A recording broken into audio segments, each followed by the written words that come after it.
C'est pour ça que la France est le moteur européen de ces programmes spatials. Et la France donc, va créer des laboratoires de recherche et des diplômes sur les sciences spatiales, sur le modèle américain. C'est-à-dire que les formations françaises concernant les sciences spatiales sont de même nature et de même niveau que les programmes américains. D'ailleurs, le programme le département de sciences spatiales qui est à l'Université centrale, donc qui est le plus gros département de sciences spatiales de Taïwan, donc a deux programmes principaux, un avec les États-Unis et un avec la France. Donc, finalement, à ce moment-là, la France est capable de parler égal à égal avec les États-Unis et l'Union soviétique. C'est un des grands succès mondiaux contemporains de la France. Aujourd'hui, tout le monde sait que la France a les compétences scientifiques dans le domaine des sciences spatiales. Mais il y a des difficultés, comme je disais tout à l'heure. Les difficultés, c'est que les Européens, donc, la France, espère que l'Europe sera le moyen pour elle donc de développer, de financer ces grands programmes. Mais finalement, de l'autre côté, on a donc le Royaume-Uni qui est de plus en plus dépendant malheureusement des États-Unis et l'Allemagne devient, elle, de plus en plus dépendante des autres pays. L'Allemagne a une politique contemporaine qui est très compliquée à suivre parce qu'on ne comprend pas. D'abord, l'Allemagne a été très dépendante de la Russie, nous l'avons vu avec la guerre en Ukraine. Maintenant, elle est très dépendante de la Chine, de plus en plus sur le plan économique, et elle est militairement totalement dépendante des Américains. Donc, l'Allemagne est toujours perçue comme une grande puissance, mais c'est un pays qui est totalement dépendant des autres pays. Et ça, la France déteste cette façon de voir parce que la France, même si elle est dépendante, elle aussi, mais elle cherche à être autonome.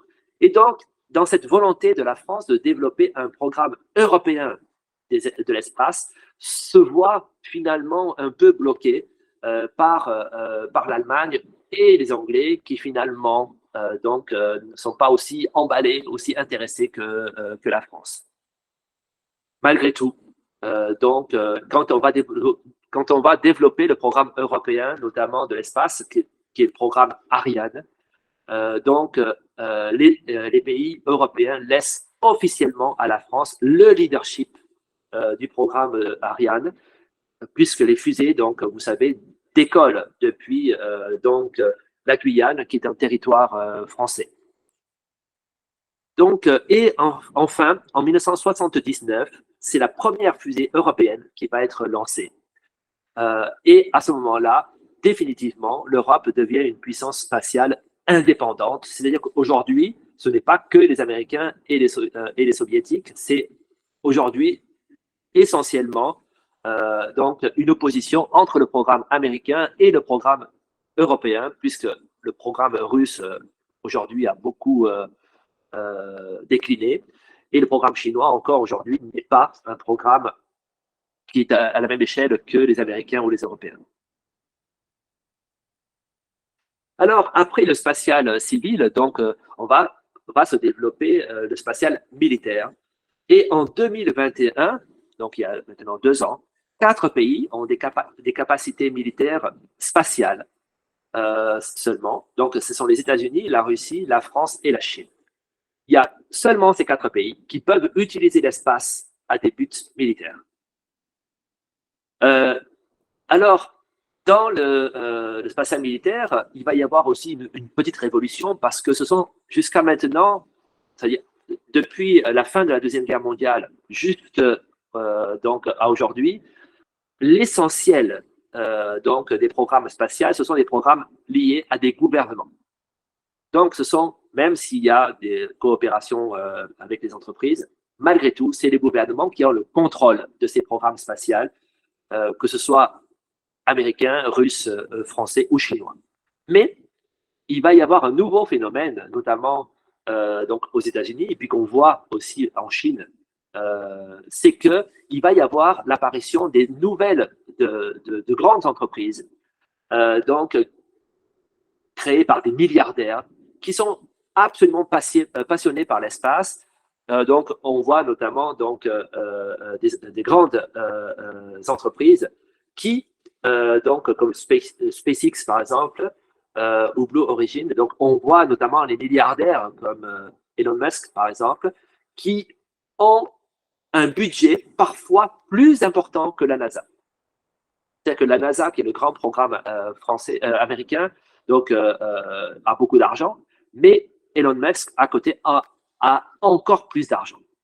Et donc, on voit des initiatives privées, et notamment, on voit des programmes de fusées qui sont développés en toute indépendance, bien évidemment avec l'accord du gouvernement, parce qu'on ne peut pas on peut pas envoyer une fusée dans l'espace sans l'accord des gouvernements. Mais en tout cas, on voit maintenant des programmes privés industriels aux États-Unis. Alors, ces programmes privés, ce n'est pas un programme militaire, bien sûr, mais visent à développer notamment ce qu'on appelle aujourd'hui le spatial touristique. Et on a déjà vu donc au moins 2 vols donc américains où les premiers milliardaires ont pu voyager dans l'espace proche, bien évidemment. Alors, dans ce spatial militaire, dans l'opposition entre les grandes puissances nucléaires, la France est le seul pays qui a une autonomie militaire. Alors, qu'est-ce que c'est de quoi je parle par cette autonomie?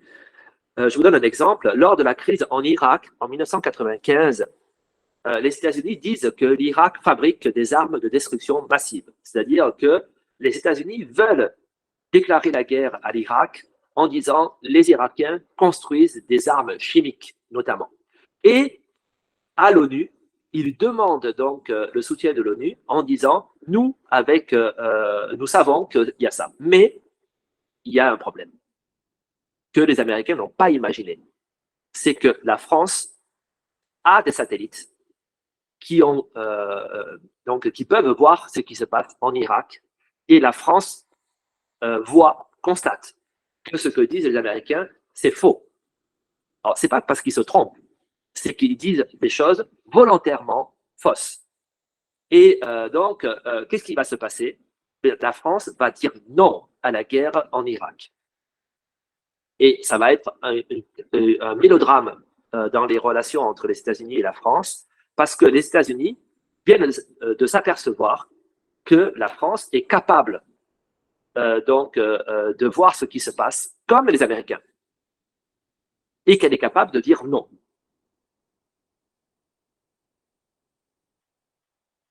Alors aujourd'hui, d'ailleurs, militairement, l'armée française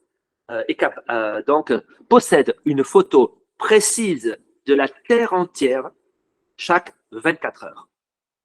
C'est-à-dire, par exemple, quand il y a une guerre maintenant en Ukraine, donc les satellites militaires de la France sont capables de voir ce qui se passe dans tout le territoire ukrainien à quelques centimètres près.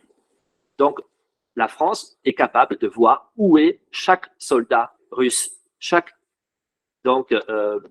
char ou chaque arme russe dans cette guerre. Alors, ce sera pareil donc dans tous les coins du monde. Donc, aujourd'hui, c'est pour vous montrer donc l'avancée militaire de la France sur ce point-là, une photo détaillée de la Terre entière toutes les 24 heures.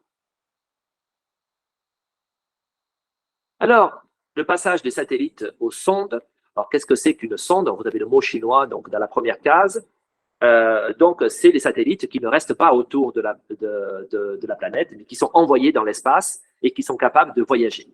Et ça a été l'étape de modernisation suivante. C'est est-ce qu'on pourrait envoyer des sondes dans l'espace pour aller voir les autres planètes, notamment les planètes les plus lointaines qu'on ne connaît pas. Et même mieux, envoyer des satellites qui vont sortir de notre galaxie pour aller plus loin et puis pour sonder tout ce que nos télescopes ne sont pas capables de voir. Alors, notamment, on va avoir donc des sondes comme la sonde Giotto qui a été capable de faire les premières photos d'une comète. Alors, ça a l'air facile, mais c'est pas facile parce que les comètes vont très vite et les sondes elles-mêmes vont très vite. Et donc, faire des photos quand tout le monde va très vite, C'est pas du tout simple. Et finalement, il y a eu aussi une sonde européenne qui s'appelle Mars Express, qui, qui va découvrir, donc, grâce notamment à un outil français, que Mars a eu de l'eau liquide. Et ça, c'est un grand choc dans les sciences, parce que grâce à cet outil français, on sait qu'il il y a eu de l'eau sur Mars. Et donc, s'il y a eu de l'eau sur Mars, c'est-à-dire que Mars, on a la preuve maintenant que Mars s'est développé de la même façon que la Terre. Mais qu'il s'est passé quelque chose qui a fait que Mars, son atmosphère, et que la température de Mars a augmenté et qui fait qu'aujourd'hui, il n'y a pas de vie sur Terre, sur Mars.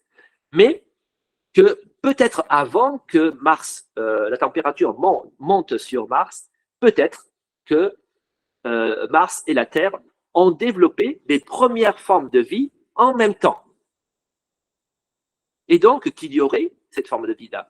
Si on peut démontrer ça, si on peut démontrer que la vie s'est développée de la même façon sur Mars et sur Terre, ça veut dire que c'est un modèle, une modélisation, pardon, une modélisation, et que sur d'autres planètes, dans d'autres galaxies, la vie se développe de la même façon. Donc, et ça, c'est une grande avancée, grâce aux sciences françaises, c'est qu'on est en train de démontrer que la vie est possible scientifiquement partout sur d'autres planètes qui auraient la même situation que la Terre ou Mars, par rapport au Soleil. Alors, Mars, justement, alors vous voyez, donc, on a envoyé plein de robots, des robots européens, des robots américains, mais il y a eu Rosetta, il y a eu notre robot qui s'appelle Perseverance. Ça a été très célèbre, le monde entier a parlé de ces robots, parce que ça a fait rêver. Et on revient à la même idée de ce que je disais au tout début, c'est-à-dire que d'abord, l'espace, c'est l'imaginaire et c'est le rêve. Et c'est pour cela qu'on dépense autant d'argent dans ces programmes. Mais c'est ça aussi qui fait la caractéristique de l'humanité. C'est que, qu'est-ce que c'est que l'être humain? L'être humain, il veut toujours aller plus loin, il veut se dépasser. Et donc, dans les sciences de l'espace, il n'y a pas de limite, il n'y aura jamais de limite. Et donc, ce sujet-là de l'espace, c'est quelque chose qui fait rêver l'être humain.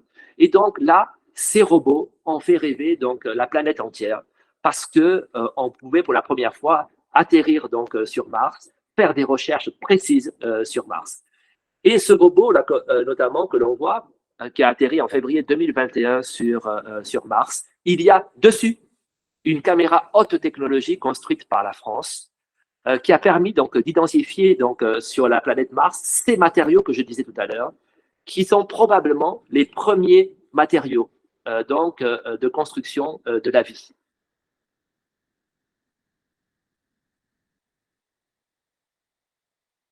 Alors, je vais finir là, très rapidement. Donc, quand on passe, bien sûr, à l'espace, on pense aux fusées et on passe aux astronautes. Il y a des astronautes très célèbres. Alors, le premier astronaute français, le premier vol habité dans lequel il y a des Français, donc c'est en 1982. Ça veut dire que maintenant, ça fait 40 ans, 41 ans. Ça fait 40 ans que la France a déjà envoyé un astronaute dans l'espace. C'est Jean-Loup Chrétien.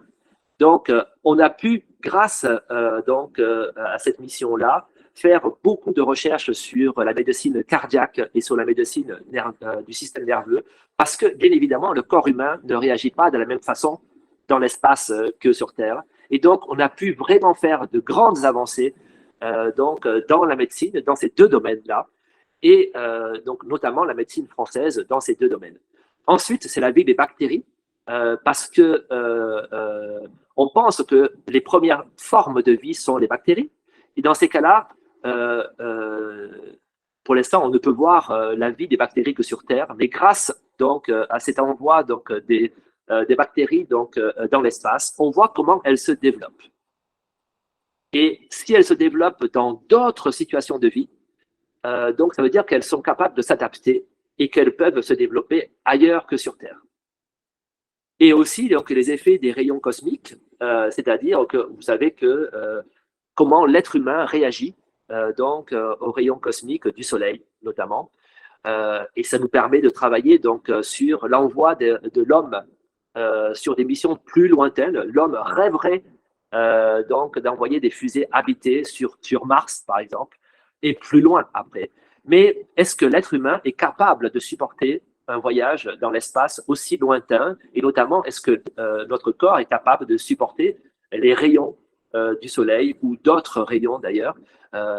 Donc, on a très peur, notamment, de toutes les formes de cancer que ça pourrait développer. Et là, on a commencé à travailler, notamment avec ce premier pôle-là, sur les effets des rayonnements cosmiques. Le dernier, le plus connu, parce qu'en France, on en a beaucoup parlé, c'est Thomas Pesquet. Donc, c'est le dernier astronaute qui a été envoyé l'année dernière. Donc, c'est le 10e d'ailleurs. Hein. Donc, c'est le 10e cosmonaute envoyé dans l'espace français.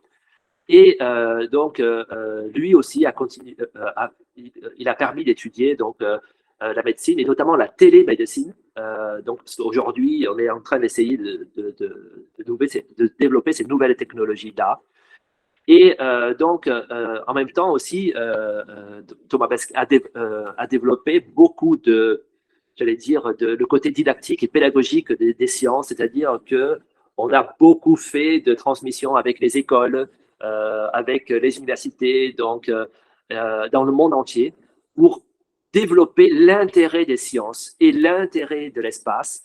Et les sciences de l'espace, ça permet de s'intéresser à beaucoup de choses, et notamment quelque chose qui est important, j'allais dire politiquement, c'est que quand on va dans l'espace, il n'y a pas de Russes, d'Américains ou de Français. Ce sont des êtres humains. Et si on va dans l'espace et qu'on découvre une autre civilisation, ben, sera face à des êtres humains. Et donc, c'est quelque chose là aussi qui est important, même actuellement. Actuellement, donc la Station spatiale internationale, que vous voyez écrit là, ISS, a beaucoup de problèmes techniques. C'est une mission russe, malgré la guerre. C'est une mission russe qui est allée donc aider cette station spatiale internationale composée en grande majorité d'Américains. Et donc, l'espace, c'est le dernier sujet qui échappe un peu, je vais dire malgré tout un peu, à la politique. Quand on sort, quand on sort de notre planète, on essaye de sortir de nos problèmes politiques pour devenir des hommes, des êtres humains. Voilà. Donc, finalement, j'ai fait 2 heures pile. Donc, j'ai respecté à peu près le temps. Je vais couper mon écran. Hop. Voilà. Donc, ma présentation est terminée. J'espère que je n'ai pas parlé trop vite et que si vous avez quelque chose à dire ou une question à poser. Alors, je ne suis pas un spécialiste des sciences spatiales, je suis un historien, mais j'ai essayé de vous présenter ce sujet en français. C'est important de parler de science en français. Et sous 2 points, donc les civilisations anciennes, parce que je suis historien, tout en parlant de ce qui se passe actuellement, donc dans les sciences. Voilà, Magali, tu es là? Oui, je suis là. Oui, donc. C'était très intéressant. Merci beaucoup. 其他同学有问题要问吗？你们可以用中文问，我们可以帮你们做翻译。Il y a des gens qui ont laissé message pour te remercier. Ah, merci beaucoup. Merci à eux d'avoir écouté. Tu voudras que je te donne le PowerPoint? Comme ça, tu pourras le donner. Oui. S'il te plaît. OK. 其他同学有没有问题要问吗？Luc，请说。Luc, tu n'as pas le droit de parler. Oui, Bonjour. Bonjour. Alors, oui, une petite question. Tout à l'heure, vous avez dit que la particularité des sciences spatiales en France, c'est de réfléchir à l'astronomie par les mathématiques, Oui, alors que dans les pays anglo-saxons comme le Royaume-Uni, c'est la physique qu'on met en avant. oui. Donc, est-ce que vous pouvez développer un peu plus sur ce point-là? Parce qu'on sait bien que la physique se base en grande partie sur les mathématiques. Donc, je voudrais savoir comment vous pouvez faire une distinction claire entre ces deux disciplines, ces deux domaines. Oui. Alors, je vais pas développer très beaucoup parce que bon, je suis pas spécialiste en physique ou en mathématiques, mais par contre, ce que l'on sait aujourd'hui, c'est que c'est vraiment deux approches différentes. Donc, j'allais presque dire, en fait, l'Angleterre donc s'est spécialisée en physique mécanique, c'est-à-dire c'est vraiment la physique. Tandis que la France a une vision plus abstraite donc de la physique et notamment aujourd'hui encore dans les publications internationales.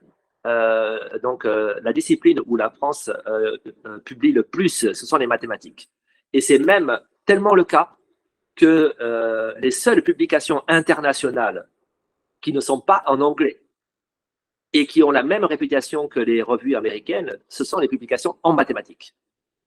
Et donc, c'est-à-dire que les Français qui publient, donc les mathématiciens français qui publient en français, donc on va les traduire ensuite en anglais parce que les Américains vont les faire traduire parce que c'est de même qualité donc que les Américains. D'ailleurs, dans la médaille Fields, qui est l'équivalent du prix Nobel de mathématiques, parce qu'il n'y a pas de prix Nobel en mathématiques, il y a autant de médaillés Fields en mathématiques américains que français.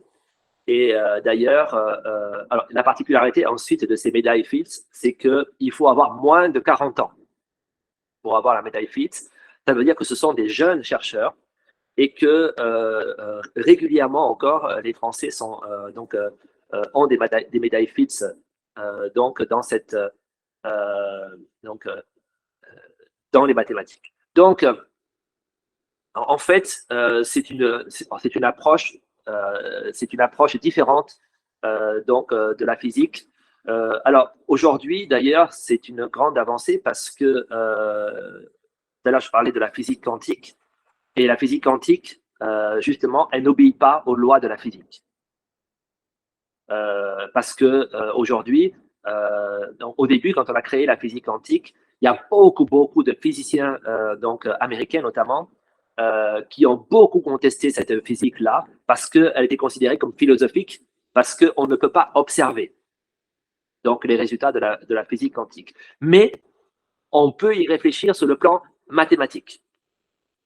Et donc, alors, ce n'est pas des Français qui ont inventé la physique quantique, même si beaucoup disent que les mathématiques de Poincaré, le grand mathématicien français, que peut-être c'est les mathématiques de Poincaré qui ont permis par la suite à d'autres physiciens européens, notamment Bohr, donc d'inventer cette physique quantique. En tout cas, pour résumer, donc la physique quantique, elle se développe par les mathématiques, parce que la physique ne peut pas démontrer donc les observations de la physique quantique. Et donc c'est là le savoir que le savoir français est important parce que c'est la physique de demain. La physique de demain ne peut pas être totalement démontrée. Et donc les mathématiques seront nécessaires. L'informatique, notamment, l'étude dans l'espace. Donc les trous noirs, par exemple, n'obéissent pas à la physique de Newton. Donc c'est pour ça que cette physique newtonienne qui a fait la réputation de l'Angleterre a ses limites aujourd'hui.